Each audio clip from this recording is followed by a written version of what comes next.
From time to time, you're going to need to draw different things in Google Slides. And Google Slides offers the same drawing tools as Google Drawings. Most of those tools are right here in the menu bar. I like to use shapes mostly and lines. Everyone has their own style, and there's a lot of creativity that can go into it. At first, these tools look very simple, but depending how you use them, you can create some very complex and complicated diagrams and drawings. So let me show you a few ways I do this. First of all, on a Chromebook, it is easier to use keyboard shortcuts. And the number one keyboard shortcut to use is Control/.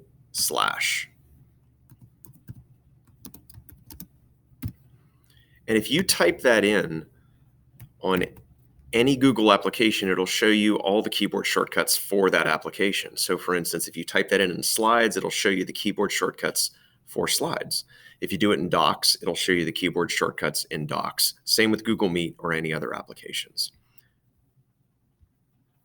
So having said that, I'm going to draw a unicorn. And the reason I'm drawing a unicorn is it's a fictitious animal, or at least some people say so.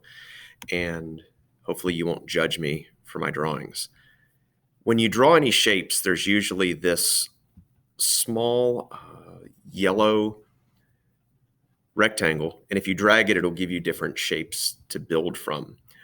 I like to get rid of borders on anything I draw, and the unicorn in this case is going to be just a little bit off-white.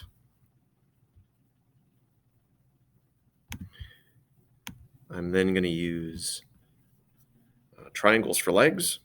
And to rotate those triangles, you can hold down the Alt key and side arrows.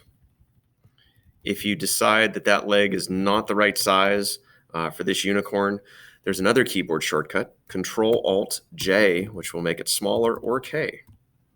There's more that'll change the size vertically, horizontally, but once again, go into the keyboard shortcuts. To add the other legs, I'm just going to hit Control-D, and that will duplicate.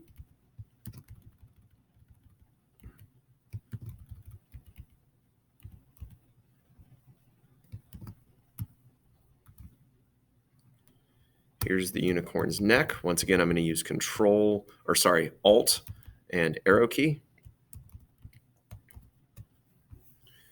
Then I'm going to add another shape for the unicorn's head.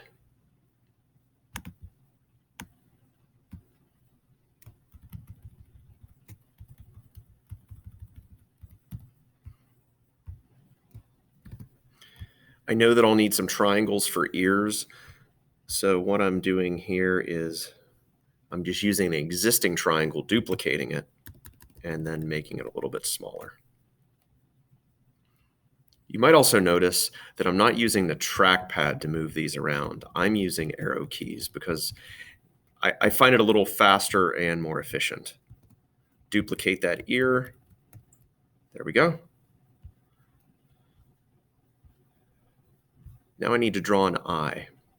If you'd like to draw perfect circles or perfect squares, you can do that by holding down the Shift key and then dragging. That circle will turn out perfect, same with a square. If you don't hold the Shift key down, you can draw an oval. I'm going to make the eye white to offset it with the off-white, and that's a little too big. So once again, I'm going to use my keyboard shortcut to shrink it. I'm going to duplicate that because I will need a pupil for in the eye. Let me change the color. And shrink that down.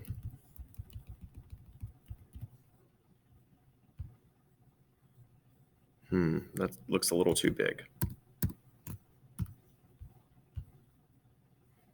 Not bad. Now I'm going to add the horn. And for the horn, I'm going to use the lightning bolt.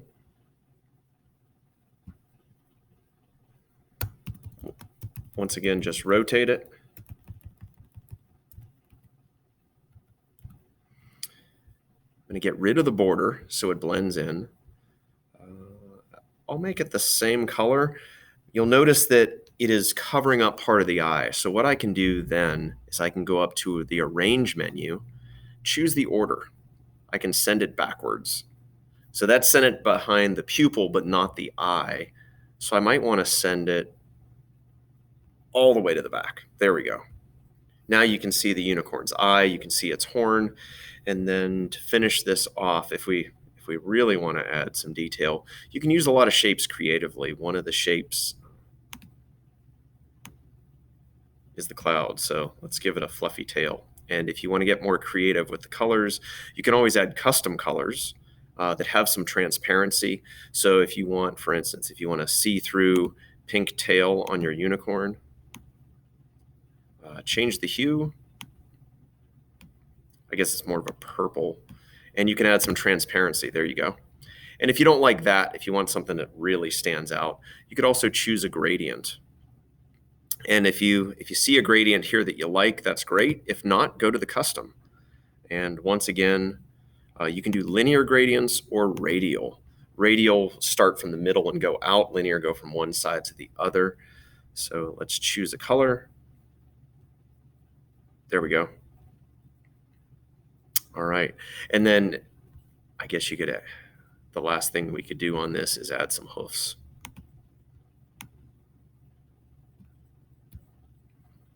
I'm not sure about the color. So let me go back and see what else I could do a solid gradient. There we go. And then if I want to do 4 of those, all I have to do is duplicate it, move it with the keyboard. To duplicate it, I just have to hit Control D.